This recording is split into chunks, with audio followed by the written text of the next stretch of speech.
Hey, so I am getting ready to ship this piece out, and I'm going to show you how I package it, get it nice and secure and safe so that it doesn't get damaged while I ship it. So I have this piece ready to go. I've got the sides painted, I've got it wired. I always put a business card on the back of it. So it's ready to package. So I always keep a big roll of bubble wrap.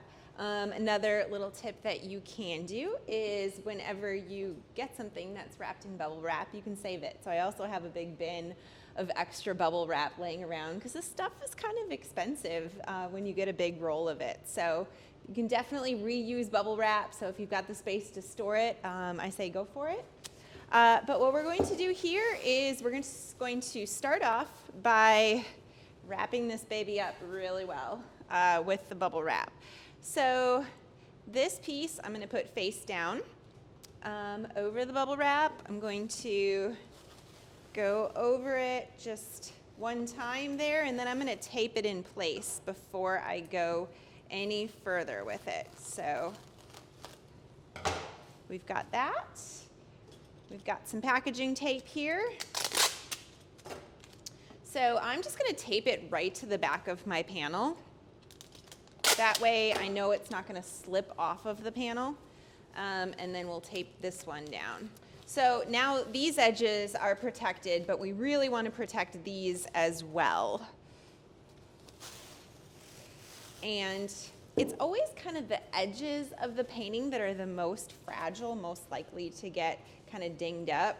So what I'm going to do is I'm going to wrap it the other direction now. And I'm going to go around, get it to overlap, and cut it.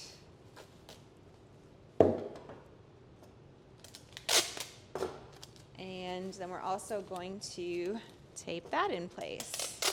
Now this is the system that I use when I'm doing a small painting. When I'm packaging a larger painting, I will I'll work a little bit more on adding a lot more layers around the corners of the painting to really protect those very well. Don't you hate it when the packaging tape sticks to itself and it's hard to find the end? All right. So more tape is always your friend, and more bubble wrap is always your friend when you are packaging a painting. Okay, so now I'm going to go around it again, overlapping it, making sure we're getting it on this edge as well.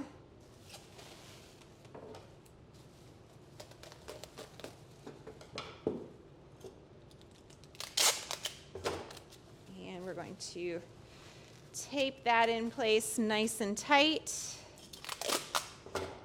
I like to add a little extra tape around the corners.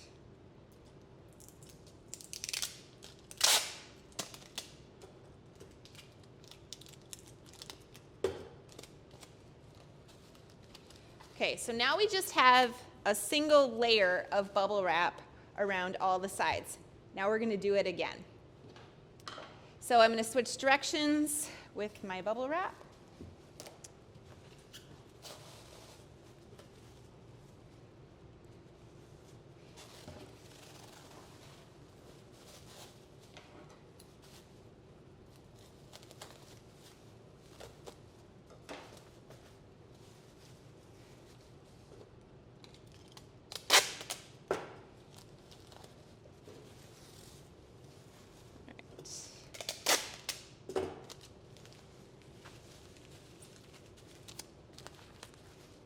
Okay, now we're going to go the other direction once more.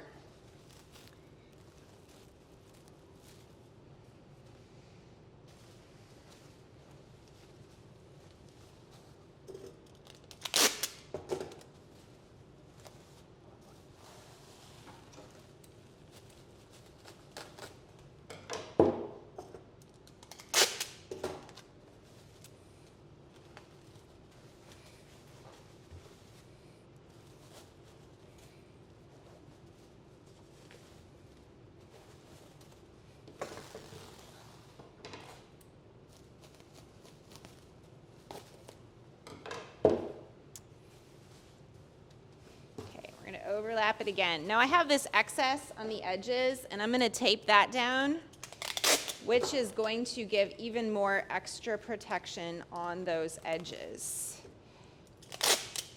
So we're just going to kind of ball that up here, especially at the corners.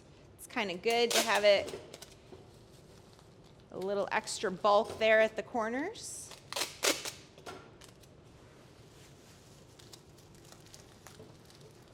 Okay. So now this is pretty well protected, but we're not done yet. We're still going to add more padding. So I have a box here, and this is actually a box that I'm reusing. So it came to me with some print packaging material in it, and I noticed like it's a really great box. So it's a little bit taller or thicker than what my painting is. You definitely want that. And then what I also really like about it is it has like this extra ridge of cardboard in here. So that's going to help really well to protect the edges of the paintings. You don't have to have a box that has this extra edge, but if you see a good box, another thing that you might want to just kind of hang on to whenever you are, getting new things shipped to your house. I always store all the big flat boxes in the attic of my garage. It drives my husband nuts, but I gotta ship my paintings.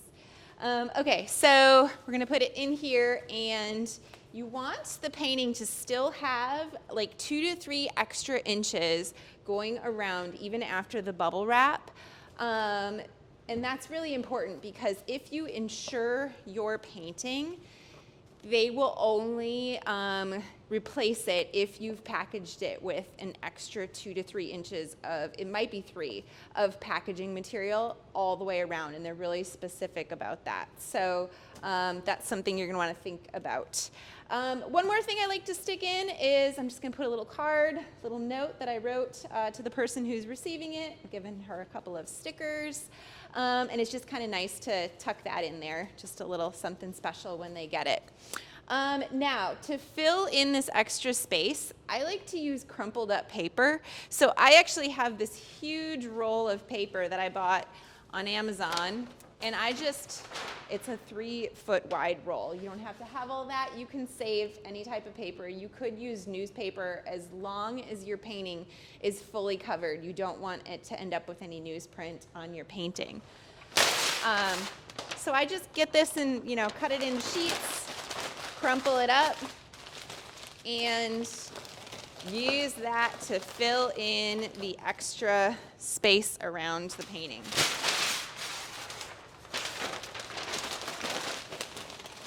This doesn't need to look real pretty. It's just important that we have the painting in there so tight that it's not going to shift at all.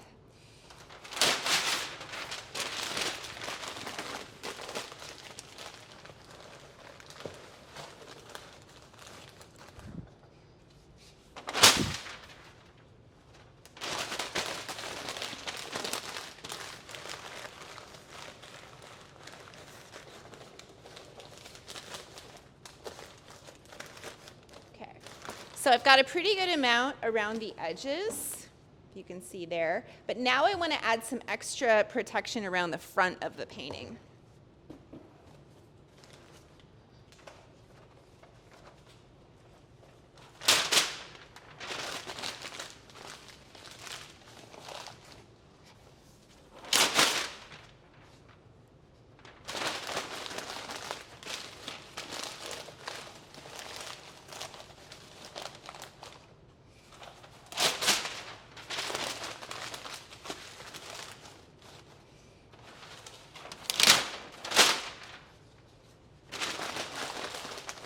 Okay, this might be a little too thick, but we will see once we close up the box.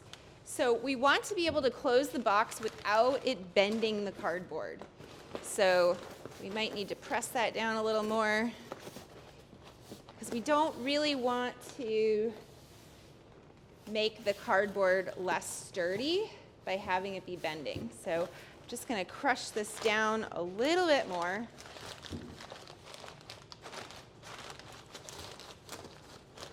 tuck it in a little. Okay.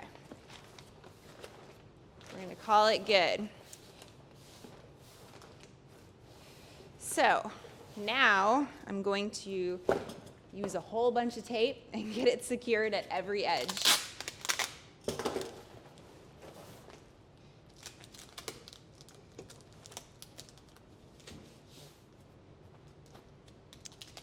All right, so I'm going to run a line of tape around the whole edge here.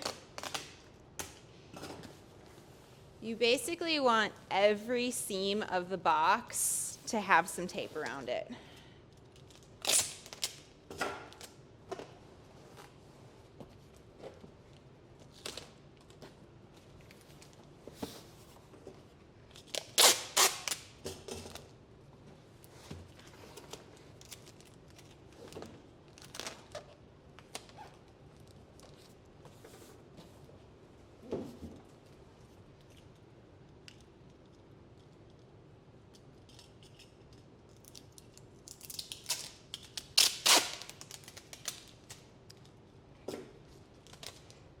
I know they make like different quality levels of packaging tape.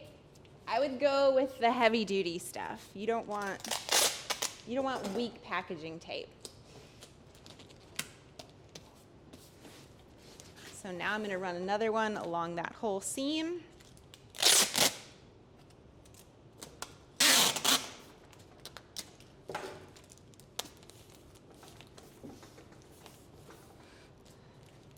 Another one along this whole seam.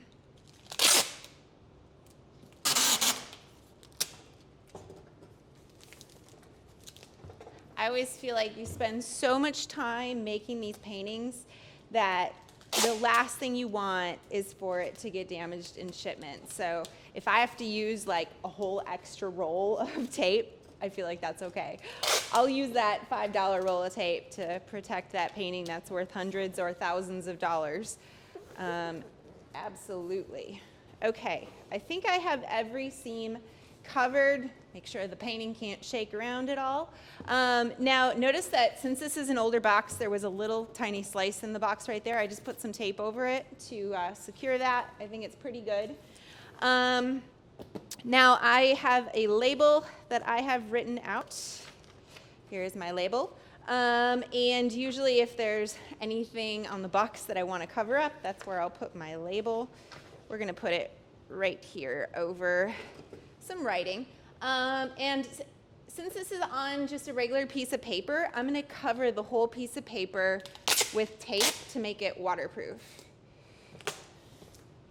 Now, I'm going to ship this through the US Post Office, and they will put their own printed label on there, but it's good to have this on too. Okay, so got my label on. We're almost ready. The last thing that I suggest doing is writing fragile everywhere on the box. So I write it on every single side. I will write very fragile, fragile, because I want whoever is holding this to know that this is ridiculously fragile and they should be super, super careful. So get a Sharpie. We're going to write that on. We're going to put very fragile.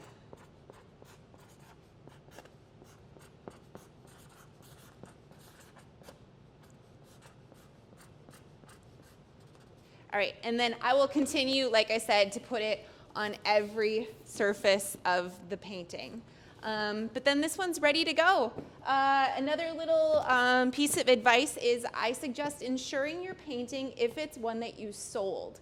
So you will need to be able to prove the value of the painting through a paid invoice. So if it's a gift, I don't think you can actually insure it for a declared value. And then also, the reason I use the US Post Office for shipping is FedEx and UPS will not allow you to declare value of art. They will only insure it for the price of the materials, which we all know is very little compared to what it's worth. So that is why at US Post Office, you can just tell them what it's worth if you have documentation of that, and you can insure it, which is I always do. So there you go. Good luck shipping all those paintings out.